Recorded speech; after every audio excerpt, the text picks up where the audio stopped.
अगर तुम खबीब, इस्लाम या फिर कॉनर मैकग्रेगर के फैन हो तो तुमने डस्टिन पोरियर का नाम तो सुना ही होगा, क्योंकि डस्टिन पोरियर ने इन तीनों के साथ बड़े बड़े मैचेस दिए हैं।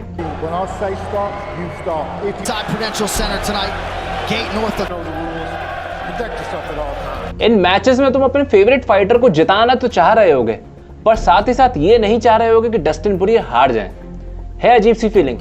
यही अंदाज है डस्टिन पोरियर का। डस्टिन पोरियर के तुम फैन भले ही नहीं होगे, पर उनके खिलाफ भी नहीं रह पाओगे। अब जब डस्टिन पोरियर का लास्ट रिटायरमेंट मैच अनाउंस हो चुका है मैक्स हॉलोवे के अगेंस्ट, तो फैंस को समझ ही नहीं आ रहा कि इसमें खुशी जतानी है या दुख जताना है। डस्टिन पोरियर यूएफसी के अंदर 2011 में आए थे। ये वही साल है जब ब्रॉक लेसनर ने अपनी आखिरी यूएफसी की फाइट लड़ी थी। शुरुआत में तो डस्टिन ने कोई इतनी अच्छी परफॉर्मेंस नहीं दी थी।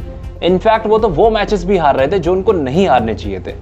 इस वक्त वो 65 किलो वाले डिवीजन में थे, यानी कि फेदरवेट डिवीजन। कुछ मैचेस जीतने के बाद उनका कॉनर के अगेंस्ट मैच कराया जाता है, जो कि इनका आपस में पहला मैच था। कॉनर उस टाइम फुल स्पीड में थे, तो वो डस्टिन को पहले ही राउंड में नॉकआउट कर देते हैं। ये डस्टिन के लिए एक सेटबैक था, क्योंकि पहले राउंड में नॉकआउट होने के बाद आप मेंटली ब्रेक हो जाते हो। पर डस्टिन ने हार नहीं मानी।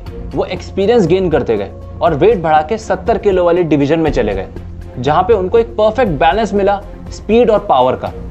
कुछ मैचेस जीतने के बाद फाइनली उनको चैंपियनशिप का मौका मिलता है। उस टाइम चैंपियन थे the greatest of all time, Khabib नुरमागोमेदोव।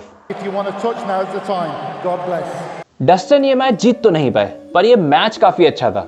एक बार को तो उन्होंने खबीब को भी बैकफुट पर डाल दिया था। खबीब से हारने के बाद डस्टिन को असली मौके मिलते हैं पैसे कमाने के, जब कॉनर मैकग्रेगर वापस आते हैं। उस टाइम तक ये दोनों बड़े स्टार बन चुके थे। इन दोनों के 2 मैच लगातार हुए, जिसमें डस्टिन ने खूब पैसे बनाए और वो ये दोनों मैच जीत भी गए। अब डस्टिन लेजेंड्स की लिस्ट में आने लगे थे। उनकी सारी फाइनेंशियल प्रॉब्लम्स दूर हो गई थी और हर कोई उनका नाम जान गया था। पर एक चीज अभी मिसिंग थी, वो थी यूएफसी चैंपियनशिप बेल्ट। इतना पैसा बनाने के बाद भी डस्टिन पोरियर जिस मकसद से यूएफसी आए थे, वो अभी भी पूरा नहीं हुआ था।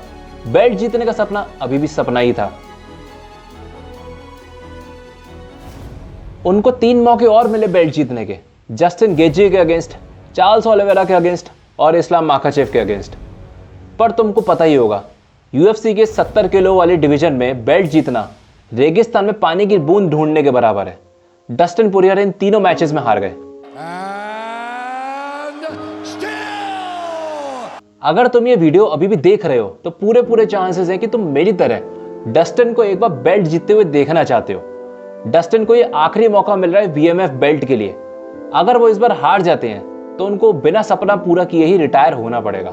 हो सकता है वो इस फैसले के साथ जी लेंगे, पर क्या हम एज फैंस इस चीज को बर्दाश्त कर पाएंगे कि जो इंसान इतना डिजर्विंग था वो बिना सपना पूरा किए ही रिटायर हो गया।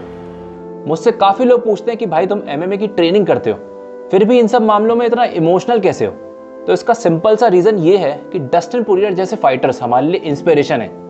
जब तुमको पता लगता है कि इनकी जर्नी एंड हो रही है, तो ऐसा लगता है कि तुम्हारी खुद की जर्नी एंड हो रही है।